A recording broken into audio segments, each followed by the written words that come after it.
गणेशोत्सवाला आता अवघे काही दिवस बाकी आहेत, त्यामुळे गणेश मंडळांची तयारी वेगानं सुरू आहे। बाप्पासाठी दागिन्यांचे सध्या विविध ट्रेंड बाजारात पाहायला मिळत आहेत।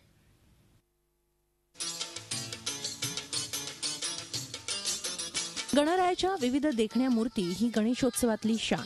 मूर्तींना सजवण्यासाठी मंडळं विविध आभूषणांचा आधार घेतात। खास बाप्पासाठी सुंदर दागिनेही बाजारात उपलब्ध आहेत।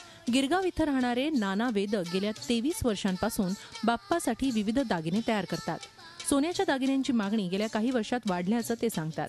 सोन्याचा मुकुट, कंठी, सोनपट्टे, कान, आशीर्वादाचे हात, सोनपावलं, बाजूबंद, कडे हे सर्व काही नाना वेदक तयार करतात। चांदीवर सोन्याचं प्लेटिंग केलेल्या तसंच त्यावर हिऱ्याची सजावट असलेल्या दागिन्यांची मागणीही वाढली आहे। जो 40 ते 45 मंडळ मोठी लहान यांचे दागिने बनवायला आले होते।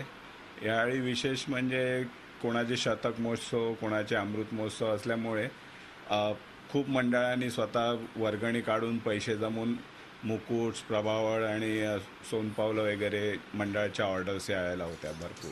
बाप्पाच्या सजावटीत कोणतीही कसर राहू नये याची काळजी मंडळं घेत असतात। अगदी 5,000पासून ते 5 लाखांपर्यंतचे दागिने उपलब्ध आहेत। गणेशाचा मोठा मुकुट 3.5 किलोपर्यंत उपलब्ध असून त्याची किंमत 2 लाखांपर्यंत आहे। 2 किलोंची कंठी 1.5 लाखांपर्यंत आहे। 600 ग्रॅमचे बाजूबंद 60,000 रुपयांपर्यंत आहेत।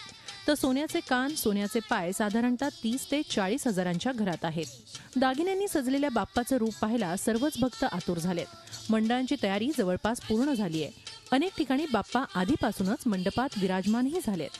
Deepali Jagtap, Zee media, Mumbai. Zee 24 तास रहा एक पाऊल पुढे।